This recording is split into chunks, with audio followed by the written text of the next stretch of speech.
Social media को गलत बताने वाले भी अब उसे गलत नहीं बता पा रहे हैं। सोशल मीडिया ही है जिसके माध्यम से अलग अलग शहरों में बैठे दोस्त आपस में संवाद बनाए हुए हैं। एक दूसरे की चीजें, कविता, कहानी, लेख, यात्रा वृतांत, किसी के जन्मदिन तो किसी की शादी की सालगिरह तो किसी के पैदा होने की खबर जानते और शुभकामनाएं देते हैं। इस समय सोशल मीडिया कहीं भी देवदूत की तरह पहुंच जाता है। इस कठिन समय में एक दूसरे की मदद करने में सहयोग कर रहा है सोशल मीडिया। अब हम सोशल मीडिया पर किसी पेशेंट की डिटेल डालते हैं और उनकी रिक्वायरमेंट के मुताबिक एक दूसरे से संपर्क करते हैं, शेयर करते हैं और मदद मिल जाती है। इस समय मेरा रंग उन सभी लोगों से बातचीत कर रहा है जो इस कठिन समय में लोगों की मदद करने में महत्वपूर्ण भूमिका निभा रहे हैं। तो दोस्तों नमस्कार, मैं हूँ शालिनी शिवनेत और आप देख रहे हैं मेरा रंग। आज हम आपकी मुलाकात करा रहे हैं संक्षेप बर्नवाल से। संक्षेप युवा कवि और इलाहाबाद विश्वविद्यालय के छात्र हैं, प्रतापगढ़ के रहने वाले हैं। आपने एक टीम बनाई और कोरोना से प्रभावित लोगों की मदद कर रहे हैं। उनकी टीम जिस तरह काम कर रही है, आइए इस बारे में उन्हीं से जानते हैं। संक्षेप से बातचीत शुरू करने से पहले संक्षेप की ही एक लाइन जो इनके फेसबुक से मैंने उठाया है, बहुत ही सुंदर लाइन है और इस समय प्रासंगिक भी है। हम सभी जानते हैं कि हमारा सब कुछ यहीं छूट जाएगा और हम चले जाएंगे, तो ये बहुत ही सुंदर लाइन है। तुम्हारे महल चौबारे यहीं रह जाएंगे सारे। ये बात संक्षेप अपने फेसबुक पे लिखे हैं। तो संक्षेप, एक बार और आपका स्वागत है स्टूडियो में और हम लोग बातचीत शुरू करते हैं। हम जानना चाहेंगे संक्षेप की कब से आप लोगों की मदद करना शुरू किए और किस तरह लोगों तक पहुंच पाए, और क्या आपने अपना कोई ग्रुप भी बनाया है? मैम लगभग अप्रैल के 10 या 13 अप्रैल के आसपास की बात है। एक मित्र हैं, उनके मामा जी को रेमडेसिविर की आवश्यकता थी और उन्होंने मुझे मैसेज किया कि भाई अगर कहीं से लखनऊ में अवेलेबल करा पाइए तो कोशिश कर लीजिए। मैम संभवतः कवि सम्मेलन से जुड़े होने की वजह से मैं कहूँगा कि अलग अलग शहरों में 2-4-6 दोस्त यार तो हैं ही, और इस तरीके से एक दो जन जो परिचित थे उनसे बात करके कि भैया कहीं से कुछ हो तो लिंक आप निकालिए, व्यवस्था कीजिए, और इस तरीके से शुरू किया गया। और अच्छी बात यह रही है कि 2 से 3 फोन करने तक वह व्यवस्था हो पाई। हालांकि वो 2-3 फोन करने में क्या हालत थी वो हम लोग जानते हैं, लेकिन 2 से 3 फोन करने में वो व्यवस्था हो पाई। तो अंदर से एक चीज लगी कि यार एक आदमी जो इस समय जिसका कोई लिंक नहीं है, अगर हम उससे किसी भी तरीके से काम आ सकते हैं तो क्या खराबी है। और मैं उस समय फेसबुक डीएक्टिवेट कर चुका था। पता नहीं क्या हुआ कि फिर मैंने फेसबुक ऑन किया, और जब फेसबुक ऑन किया तो मैं देख रहा हूँ वाह ये तो बड़ी अच्छी चीज है, यहाँ तो लोग पहले से शुरू हुए हैं, और अच्छी चीज है कि लोग एक दूसरे को मैसेज फॉरवर्ड कर रहे हैं, अपने जानकार दोस्तों को उनको भेज रहे हैं कि ये आवश्यकता है, देख लीजिए आपके जिले में। तो जो जहाँ का लोकल होता है उसके लिए वो चीज अरेंज कर पाना थोड़ा ज्यादा आसान होता है। इस तरीके से मैसेज फॉरवर्डिंग करते हैं मैम, और इस तरीके से काम हो जाता है। ग्रुप बने हुए हैं इलाहाबाद विश्वविद्यालय के छात्र नेताओं की एक जो टोली है उन सबकी तरफ से मिलजुल के हम लोगों ने कुछ ग्रुप बना रखे हैं। इलाहाबाद विश्वविद्यालय की तरफ से मैंने पर्सनल अपने 2-3 ग्रुप बनाए हैं। एक कोविड सीरियस वॉलंटियर करके है, उसमें अलग अलग क्षेत्र के महारथी हैं, कुछ लेखक हैं, कुछ शायर हैं, कुछ कोई डीएसपी है, कोई असिस्टेंट प्रोफेसर है, कोई कुछ है, इस तरीके से अच्छे अच्छे लोग जुड़े हुए हैं।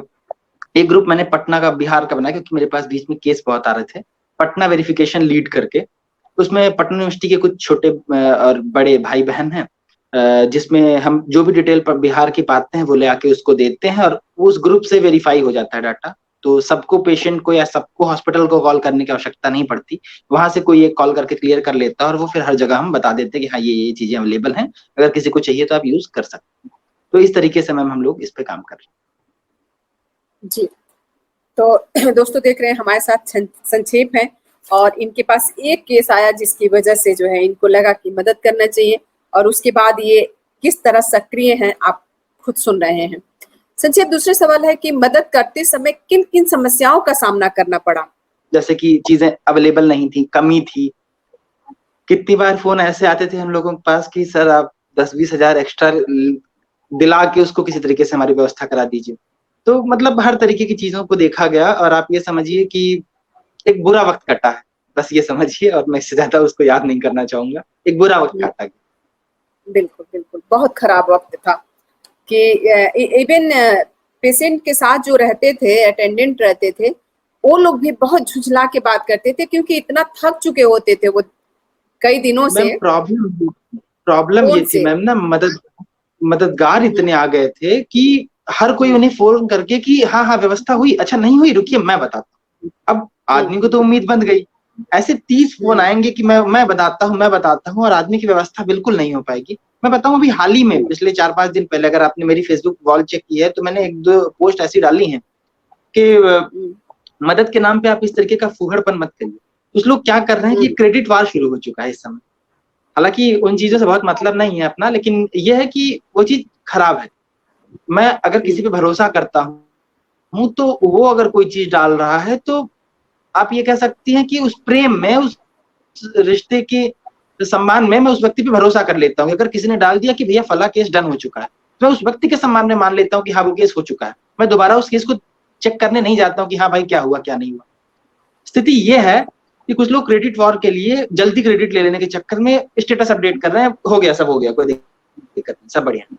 अब आप उन पर भरोसा करते हैं तो आप तो यही करेंगे ना कि अच्छा हो गया, चलो हम किसी दूसरे केस पे लगते हैं, और वहां से सामने से अटेंडेंट या कहीं से पता चलता है कि वहां पे व्यवस्था नहीं हो पाई है। तो इस तरीके की बहुत हम्म। सारी समस्याएं हैं मैम, और अभी भी वो चीजें जारी हैं।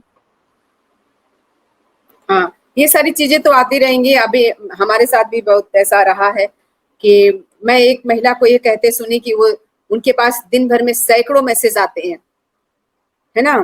तो ठीक है, हम ये नहीं कह रहे हैं, आते हैं बहुत मैसेज इस समय आ रहे हैं, बहुत सारे कॉल्स आ रहे हैं, बहुत सारे डिटेल्स भेजे जा रहे हैं, लेकिन हवा में उड़ने से अच्छा है कि आप जेन्युइन जब बातचीत करेंगे तो आप ऑथेंटिक लगेंगे, लगेगा कि आप सच में कुछ जो कर रहे हैं वो रियल है। जब हवा में हम ये बात कहेंगे हम 10-100 केस एक दिन में सॉल्व कर रहे हैं, 100 लोगों का फोन अटेंड कर रहे हैं, तो ये बात बिल्कुल गलत होगी। 100 फोन आप एक दिन में अटेंड नहीं कर सकते, सारे काम करते हुए 100 फोन नहीं अटेंड कर सकते। एक दिन एक समय था, कुछ बात हो गई थी जिसमें मैं 45 फोन अटेंड की थी घर देखते हुए, तो रात के 2:30 बजे तक मैंने सबके कॉल ले पाए थे। तो 100 फोन रोज अटेंड करना इतना आसान नहीं है। जब अगर आप सच में फोन करते होंगे अपने मित्रों को और डिटेल बात 10 मिनट की भी करते होंगे, तो आप अपने घर में रह के अपना सारा कुछ करके नहा धो के खा पी के देख लीजिए, दिन भर में आप 20 फोन से ज्यादा अटेंड नहीं कर सकते। रात तक की बात बता रही हूँ, 20 से ज्यादा नहीं अटेंड कर सकते। या तो इतना करना हो कि हाँ ठीक है रख दिया। तो ये सब चल रहा है, ये लोग अपने आप को अच्छा बताने के लिए, अपने आप को जागरूक बताने के लिए, ये बताने के लिए कि मैं बहुत एक्टिव हूँ, ये सब बताने के लिए ये सब करते हैं कि जल्दी से जाके अपडेट कर देते हैं कि उनका काम हो गया, जबकि ये गलत है। सोचिए उनके ये लिखने से बाकी लोग शिथिल पड़ जाएंगे उस केस पे, सोचेंगे कि चलो हो गया, और उस आदमी का नुकसान हो रहा होगा जो मरीज है, उसकी हालत तो खराब होगी ना वहां पे। तो ये इस तरह की गलती नहीं करनी चाहिए। आप किसी के जान से खेल रहे हैं, अगर इस तरह का अपडेट कर रहे हैं तो किसी के जान से खेल रहे हैं। खैर चलिए, इस तरह के लोग मिलते रहते हैं, मिलते रहे हैं, हमेशा से रहे हैं ऐसे लोग समाज में। तो संक्षेप हम आगे बढ़ते हैं, और हमारा अगला सवाल आपसे है कि 2 हफ्ता पहले और आज काम करने में कितना बदलाव आया है। जिस तरह पहले बड़ा हाय तौबा मचा था, कोई चीज कहीं मिल नहीं पा रही थी, और आज कहीं ना कहीं चीजों को मिलने में आसानी हुई है। मैम आप ये समझिए कि शुरू शुरू में तो लोगों की सारी लड़ाई ऑक्सीजन सिलेंडर की थी। मुझे अच्छे से याद है कि 4 से 5 दिन हम लोगों ने सिर्फ और सिर्फ ऑक्सीजन सिलेंडर पे काम किया है, कहाँ नहीं है, कैसे करना है, क्या करना है, सिर्फ और सिर्फ ऑक्सीजन सिलेंडर पे काम किया। धीरे धीरे फिर हमारे पास आईसीयू के केस बढ़ने लगे, फिर ऑक्सीजन सिलेंडर और आईसीयू, इन दोनों चीजों को लेके हम लोगों ने लगातार काम किया। ये व्यवस्था भी हो गई, और उसके बाद फिर और केसेस आने लगे अलग तरीके के, रेमडेसिविर के लेके, और 1-2 और इंजेक्शन आए उनके लेके। उसके बाद फिर प्लाज्मा एक बहुत लंबा वक्त हम लोगों का लेके गया, प्लाज्मा प्लाज्मा हो रहा था, ये ग्रुप चाहिए वो ग्रुप चाहिए। अच्छा, डर इतना हो गया है कि आम जो ब्लड ग्रुप के ब्लड भी थे ब्लड बैंक में, वो भी लगभग खत्म होने की कगार पे हैं। तो ब्लड बैंक के लिए ब्लड के बहुत सारे केसेस आए, कभी कैंसर के मरीज के, कभी किसी चीज के, और लगातार ये आते रहे, और इन सबके बीच में काम होता रहा है। परसों नरसों में जब से प्लाज्मा को मना कर दिया गया है, तब से थोड़ा सा मैं कहूंगा कि आराम है। आज की स्थिति पहले की अपेक्षा कुछ सुधरी है। अब वो मारामारी ऑक्सीजन की नहीं है, प्लाज्मा तो अब मना ही कर दिया गया है। तो ये सब बहुत तरीके की चीजें हैं, मतलब समस्याओं के सागर में खड़े हैं हम, और रोज एक नई चीज सुनने को मिल रही है। इसलिए मैंने आपसे कहा ना कि वो जॉन साहब का शेर दिन रात गुनगुना रहे हैं कि कौन इस घर की देखभाल करे, रोज एक चीज टूट जाती है। और ये बिल्कुल ऐसा ही माहौल है। बहुत सारी चीजें हल्की हुई हैं, लेकिन अलग तरीके के प्रेशर बने हैं। ब्लड को लेकर अभी भी अक्सर कॉल रहते हैं। मैं बताऊं, 2 दिन से हमारे यहाँ पे इस तूफान और बारिश की वजह से लाइट नहीं थी। बीच बीच में कहीं ना कहीं से फोन अगर आधे घंटे पौन घंटे के लिए चार्ज हो भी जा रहा था किसी किसी दोस्त के यहाँ से, तो भी कॉल्स में ब्लड की कॉल 1-2 जरूर आ जा रही थी। तो मैं ये मानूंगा कि अभी भी ब्लड की प्रॉब्लम चल रही है, और इससे अभी हमें जूझना है। और अलग तरीके की समस्याएं हैं गाँव में। सही, अब इस समय हमारी लड़ाई गाँव में है। शहर अब सुरक्षित हो चुके हैं। शहर हम ये कह सकते हैं कि अवेलेबिलिटी आ गई है। आज भी गाँवों की स्थिति ये है कि उस लोगों को ये समझा दिया गया है कि आपके लिए ये जो टीका है ये सही नहीं। अगर आप ये टीका लेते हैं तो आप मर जाएंगे। ये टीका कितने लोगों की मौत का कारण बना है। तो इस तरीके के भय हैं लोगों में। गाँव में कोरोना के नाम पे कोरोना माई की पूजा भी शुरू हो गई है। मैं आपको बताऊं, कुछ जगहों पे कड़ाही वड़ाही दी जा रही है, इकट्ठी होकर औरतें कड़ाही वगैरह दे रही। तो वो जो मान्यताएं रही हैं महामारियों के बारे में, जो कुछ मैम चेहरे पे मुस्कुराहट है ये कहते हुए कि महामारियों के बारे में जो किंवदंतियां सुनते थे कि कभी पूजा करते थे लोग, कभी क्या करते थे, बिल्कुल वो दिख रहा है आपके सामने। दिख रहा है जो चीजें किताबों में पढ़ी गई है उस चीज को आंख के सामने खड़े होके देखना, महसूस करना, उसके लिए जितना बन पाए करना। और फिर भी एक मायूसी रह जाती है कि बहुत से ऐसे जगह होती हैं जहां हम बहुत कुछ नहीं कर पाते हैं, जितनी हमारी इच्छा होती है हम उतना नहीं कर पाते हैं। तो वो मायूसी फिलहाल मैम अब बहुत कंट्रोल में, पहले की अपेक्षा बहुत कुछ मेंटेन। बिल्कुल। तो दोस्तों देख रहे हैं हमारे साथ संक्षेप है, और आप इनसे खुद सुन रहे हैं कि किस तरह इन लोगों ने मदद की और किस तरह समस्याओं का सामना किए।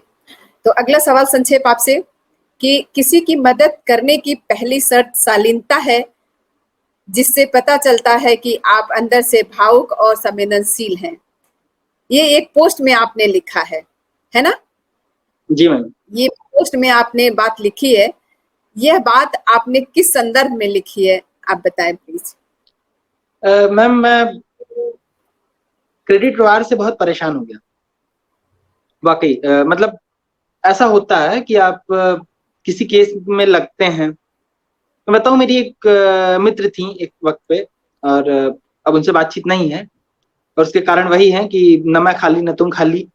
एकाएक मुझे ये सुनाई देता है कि वो भर्ती है और उन्हें प्लाज्मा चाहिए। तो संपर्क ना होना, ऐसा तो नहीं कि मित्रता खत्म हो गई। हम एक्टिव हो गए, हमने अपनी पूरी टीम लगा दी। भाई कोशिश करो, दोस्त है यार, कुछ भी हो, मतलब कहीं से भी व्यवस्था करनी है। नहीं कोई हो तो दो निकालो, कहीं से पता करो, किसी हॉस्पिटल से डेटा निकालो, कोशिश करते हैं। जब तक हम सारे डेटा इकट्ठा करके सब कुछ व्यवस्थित कर पाए, तब तक हमें पता चल रहा है कि ऐसा कोई केस ही नहीं। अच्छा। एक इलाहाबाद के कवि हैं श्लेष गौतम सर, गिरने के इस हाल का, वो दोहा है कि गिरने के इस हाल का आंखों देखा हाल, पारा जाने गिरा नियत पूरे साल। वो जो गिरती हुई नियत को देखा है, और वो जो लोगों के खराब तौर तरीके को देखा है। मतलब क्रेडिट के लिए आप कुछ भी कह दे रहे हैं कि हाँ हाँ बस व्यवस्था हो गई, कोई दिक्कत नहीं। कई बार आप इस वजह से पोस्ट कर दे रहे हैं कि आपको लोगों की सहानुभूति मिले। ये दरअसल एक संक्रमण काल, इस काल में गंभीरता बनाकर रखी। आपको समझने की आवश्यकता है कि मैम कई बार अटेंडेंट हमसे बड़ी बेहूदगी से बात कर जाते हैं, कोई दिक्कत नहीं है, हम उनकी स्थिति को समझते हैं। कई बार कुछ मदद करने के लिए आगे आए हुए लोग हमसे बेहूदगी से बात कर जाते हैं। जैसे मैं आपको बताऊं कि एक जगह एक पोस्ट पर एक मैम, उन्होंने मुझे मेंशन किया कि संक्षेप इस केस में कुछ मदद करिए। आजमगढ़ का केस था। आजमगढ़ में मैम मैंने पूरी कोशिश की है कि विश्वविद्यालय के जितने दोस्त जहां जहां के हों, उन सबका एक टीम तैयार है कि वो उनसे बातचीत हो जाती है। तो आजमगढ़ के कुछ दोस्तों से मैंने बात की, तो उन्होंने मुझसे मांगा कि भैया पेशेंट डिटेल और डॉक्टर का प्रिस्क्रिप्शन लेटर चाहिए। मैं फेसबुक प्रोफाइल पे आकर उनसे मांगता हूँ कि साहब वो प्रिस्क्रिप्शन लेटर, डॉक्टर साहब का प्रिस्क्रिप्शन लेटर और डिटेल दे दीजिए। तो उधर से रिप्लाई आता है कि पहले प्लाज्मा लेकर आइए फिर मैं डिटेल आपको। तो ये जो इस तरीके के मतलब भाव होते हैं, इस तरीके की जो बातचीत का लहजा होता है मैम, वो बिल्कुल खलता है। हम अपनी इच्छा से, स्वेच्छा से हम ये कार्य कर रहे हैं, हम पर किसी का दबाव नहीं है। और दूसरी चीज ये है कि मैंने इसीलिए लिखा था कि अगर आप वाकई किसी की मदद करना चाह रहे हैं तो आपके अंदर संवेदना होनी चाहिए। जी, एक तरफ तो भेदभाव किया जा रहा है संक्षेप, दूसरी तरफ ये भी देखिए कि कितने ऐसे केस हमारे पास आए कि हिंदू परिवार का कोई मर गया और उनके घर में कोई अंतिम संस्कार करने वाला नहीं था, तो मुस्लिम परिवार जो है आगे आया है और अंतिम संस्कार किया है। और बिल्कुल एक मेरी जानकारी में एक पूरा ग्रुप है, 30-32 लोगों का ग्रुप है, मुसलमान है, वो सारे लोग मुसलमान हैं और वो लोग यही करते हैं कि जिनके घर में कोई उनको उठाने वाला नहीं है, या हॉस्पिटल से भी, अब तो हॉस्पिटल से भी लोगों ने उनके नंबर ले लिए हैं, हॉस्पिटल से भी उनके पास कॉल आती है कि भाई इनके पास कोई नहीं है, इनको कोई छू नहीं रहा, इनके परिवार वाले इनको ले नहीं जा रहे हैं, आप ले जाइए। वो लोग ले जाते हैं और एकदम हिंदू रीति रिवाज से उनका अंतिम संस्कार करते हैं। एक तरफ ये भी देखा जा रहा है और दूसरे तरफ ये भी देखा जा रहा है कि हम उस जाति धर्म का ब्लड नहीं लेंगे और देंगे, इस तरह की बातें। तो समाज है, इसमें नाना प्रकार के लोग हैं, ये सदियों से रहा है और रहेगा, खत्म तो नहीं हो जाएगा। लेकिन आज जिस दौर में हम हैं, सभी लोगों की साक्षरता की बात कर रहे हैं, साक्षर हो रहे हैं, इस समय अगर इस तरह की बात की जाती है तो आज भी जो है मतलब बड़ी विडंबना है ये, ऐसा नहीं होना चाहिए। आज के समाज में तो फिलहाल नहीं ही होना चाहिए। मैं मैम चाहूंगी इसीलिए लिखा ना कि मदद के लिए आपके पास संवेदना होनी चाहिए। अगर आप किसी और की वेदना को सह सकते हैं, उस वेदना को अपना मान सकते हैं, तब आपके अंदर संवेदना आती है। अगर आपके अंदर संवेदना है तो फिर हर कोई बराबर है, कुछ है नहीं मैम। किसी के ना तो फूल लगे हैं और ना किसी के कांटे लगे हैं। हर व्यक्ति, हर कोई इंसान है, हर किसी को वही आवश्यकता है। बिल्कुल, जो अपडेट करने वाली बात है सक्षम, उसमें संक्षेप उसमें ये है कि कहीं न कहीं हम सारे लोग अपने-अपने लेवल पे काम कर रहे हैं और ग्रुप के अलावा भी हमारे इंडिविजुअल व्हाट्सएप और उस पे जो है इनबॉक्स में मैसेजेस आते हैं, उनके डिटेल्स आते हैं पेशेंट के, हम लोग उसको अलग ही देखते हैं। उसका तो हम लोग कहीं जिक्र ही नहीं करते हैं, ना ग्रुप में करते हैं, ना ही फेसबुक पे करते हैं। लगता है कि ठीक है वो इंडिविजुअल आया, उसको इंडिविजुअल ही देख लिया जाए। तो कई बार तो ये भी होता है। तो अब उस चीज को अगर हमारे जैसे लोगों से कहेंगे, जो हम इंडिविजुअल जिन केसों को डील किए हैं या किसी को भेज के हम कराए हैं, उन्होंने भी कहीं फेसबुक पे नहीं लिखा। हमारे बहुत सारे अधिकारी दोस्त हमसे जुड़े हुए हैं, जो लोग जगह जगह पे ये सारे काम कराए हैं और उन्होंने कहीं भी ऐसा नहीं लिखा कि ये सानी शिंदे ने भेजा और हमने करा दिया, कहीं भी अपडेट नहीं किया। वो बात सिर्फ उन्हें पता है और मुझे पता है कि मैंने उनको भेजा है। तो वो चीज तो हम कहीं अपडेट किए ही नहीं है, इसका मतलब कि वो कहीं गिनती में नहीं है। और साफ बात ये है कि जब हम कहीं कोई सेवा करते हैं ना, तो उसे गिनती में नहीं रखना चाहिए। संक्षेप आपसे मैं ये जानना चाहूंगी कि आपने पूरे जितना भी समय रहा, 1.5-2 महीने का, आप लोगों ने बहुत मेहनत किया। इस अनुभव के आधार पे जो दोस्त हमारे देख रहे हैं, उनसे क्या संदेश देना चाहेंगे, क्या कहना चाहेंगे आप? मैम बिल्कुल, मैं यही कहना चाहूंगा कि ये वक्त कठिन है लेकिन बहुत इंटरेस्टिंग है। ये वक्त आपको गांव में, आपको घर में, आपको अपनी जमीन से जुड़ने का मौका दे रहा है। अपनी जमीन से जुड़िए, मानवता के बहुत करीब जानने का मौका दे रहा है। मैं बताऊं, मैं बहुत सारे लोग ऐसे हैं जो, जैसे आपने कहा ना इंडिविजुअल केस, बहुत सारे लोगों को मैं ऐसे देख रहा हूँ जो बहुत इंडिविजुअल केस सॉल्व कर रहे हैं। मैं उतना इंडिविजुअल नहीं देख पा रहा हूँ जितना वो देख रहा है। और मैं बिल्कुल ये नहीं कर रहा हूँ कि मैं वो कोई बहुत बड़ा काम कर रहा हूँ। मैं ऐसे ऐसे लोगों से जुड़ा हूँ जो कि इतना प्रोग्रेसिव वर्क कर रहे हैं, उन्हें देखकर सीखता हूँ। उन्हें देख के लगता है, रात को 3 बजे आप ऑनलाइन आइए तो आपको दिखेंगे किसी न किसी केस का स्टेटस लगा रहेगा। लिटरली मैंने ऐसे बहुत से रिश्ते इस कोरोना में, इस मदद के समय में कमाए हैं कि जिनसे मेरी कोई बातचीत नहीं, जो सिर्फ फेसबुक पे थे, लाइक का दोस्ती था और कुछ नहीं था। आज स्थिति ये है कि मैं उन्हें फोन करके ये बोलता हूँ कि भाई रात को 12 बजे सबसे पहला हैप्पी बर्थडे उन्हें मैं बोल रहा हूँ। क्यों? क्योंकि वो एक दोस्ती बनी। दुख में हम अगर साथ होते हैं तो रिश्ता लंबा चलता है। मैं वो शब्द भूल रहा हूँ लेकिन अगेन इसी को बहुत बढ़िया लिखा है शेखर एक जीवनी में। शायद कुछ ऐसा ही था कि दुख इंसान को मांझता है और दुख के मांझे हुए एक साथ इकट्ठे मिलते हैं। तो इस दुख की घड़ी में, इस कठिनाई की घड़ी में एक दूसरे की ताकत बनिए। बिल्कुल, बहुत सुंदर बात कही आपने संक्षेप। और कहीं न कहीं हमें जो है थोड़ा सा दिखावा से बचना चाहिए। हम सबके लिए कह रहे हैं कि ये सेवा है, सेवा भाव से हम आए हैं करने, कोई हमें बुलाया नहीं, किसी ने फोर्स नहीं किया कि आप आइए और मेरी सेवा करिए। हम अपने मन से आए हैं, अपनी इच्छा से आए हैं। तो थोड़ा सा दिखावा से बचते हुए काम करें। जाहिर सी बात है कि आप काम करेंगे। संक्षेप आपकी और हमारी, अभी आपने थोड़ी देर पहले एक बात कही है कि फेसबुक पे जो दोस्त बने हुए थे सिर्फ लाइक होता था। आज मैं उन्हें बहुत मानता हूँ और रात के 12 बजे उन्हें हैप्पी बर्थडे मैं ही सबसे पहले विश करता हूँ। ये बहुत अच्छी बात है। आपको मैं भी नहीं जानती थी और आप मुझे भी नहीं जानते थे, लेकिन ये एक ऐसा समय है कि हम मदद करने के दौरान एक दूसरे को जान पाए।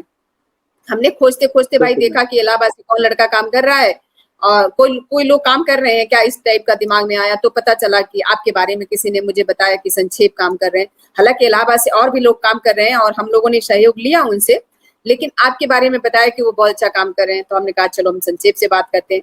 तो एक ऐसा समय है कि बहुत बुरे दौर से गुजर रहे हैं, लेकिन साथ ही हम बहुत सारी चीजें सीख रहे हैं, बहुत सारे लोगों से दोस्तियां कर पा रहे हैं।